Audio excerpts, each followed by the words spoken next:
श्री स्वामी समर्थ। यावर्षी होलिका दहन 24 मार्च रोजी आहे। होळी पौर्णिमा ही लक्ष्मी प्राप्तीसाठी, तिची उपासना करण्यासाठी अतिशय उत्तम मानली जाते। होलिका दहन फाल्गुन महिन्यातील पौर्णिमेला केलं जातं। असं म्हटलं जातं की होळीमध्ये वाईट गोष्टींचा नाश होतो। होलिका दहन केल्याने आजूबाजूच्या नकारात्मक शक्तींचा नाश होऊन जीवनात आनंद निर्माण होतो, जीवनात सकारात्मकता येते, सुख समृद्धी येते। अशा सगळ्याच दृष्टीने होळीचा सण खूप खास आहे। त्यामुळे होळीच्या अग्नीमध्ये वाईट विचार, शक्ती, जे काही वाईट आहे ते भस्म व्हावं यासाठी होलिका दहनावेळी प्रार्थना करा।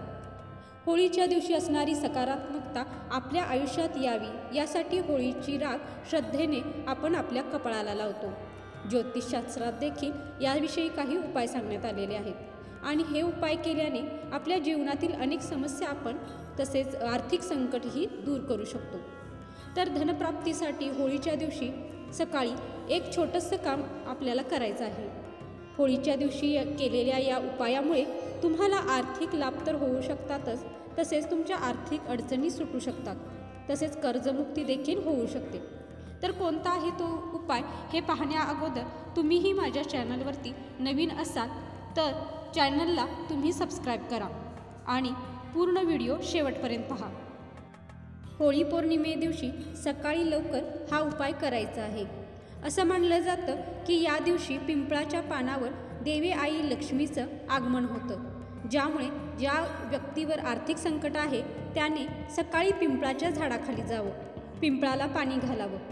यानंतर झाडाखाली बसून कुठल्याही लक्ष्मी मंत्राचा जप करावा किंवा एखाद्या लक्ष्मी स्तोत्राचं पठण करावं।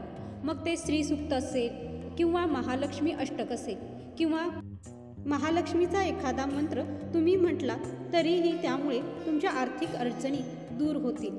त्यासाठी पिंपळाच्या झाडाखाली 108 वेळा तुम्ही श्री महालक्ष्मी नमः, श्री महालक्ष्मी नमः असे म्हणा, ज्यामुळे तुम्हाला फरक जाणवलेला दिसून येईल।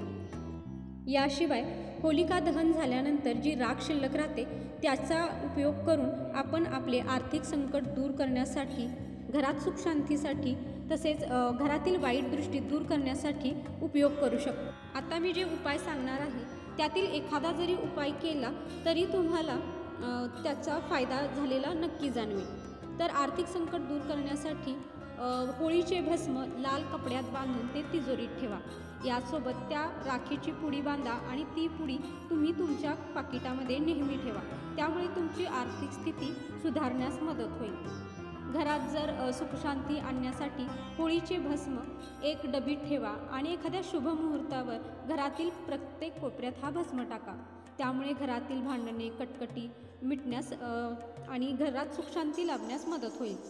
तसेच जर तुमच्या घरात एखादं लहान मूल सतत आजारी पडत असेल तर होलिका भस्म एका कपड्यात बांधून त्या मुलाच्या उशाशी ठेवा, त्या मुलाच्या कपाळाला देखील ते लावा, त्यामुळे सुद्धा फरक दिसून येईल।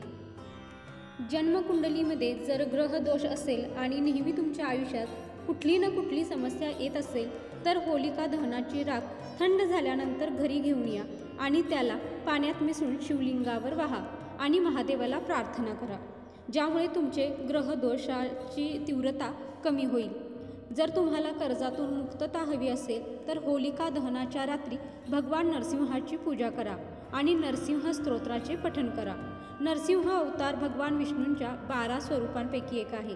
हा अवतार भगवानाने भक्त प्रल्हादाला त्याच्या पित्यापासून वाचवण्यासाठी घेतला होता, त्यामुळे भय आणि ऋणातून मुक्त होण्यासाठी नरसिंह स्तोत्राचे पठण करणे लाभदायक आहे।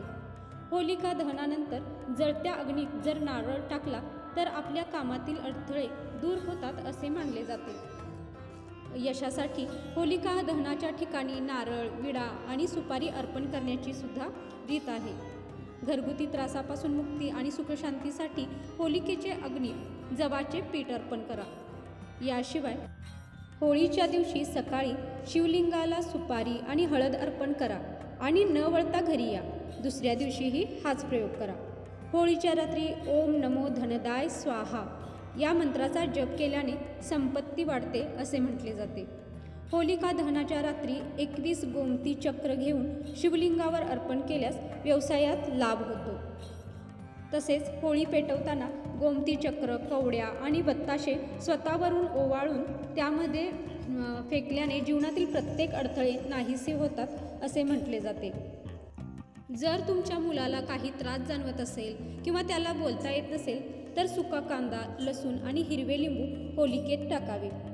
जर कितीही कष्ट केले तरी पैसा घरी टिकत नसेल तर होळीच्या दिवशी 5 पैसे लाल कपड्यात बांधून तिजोरीमध्ये ठेवा.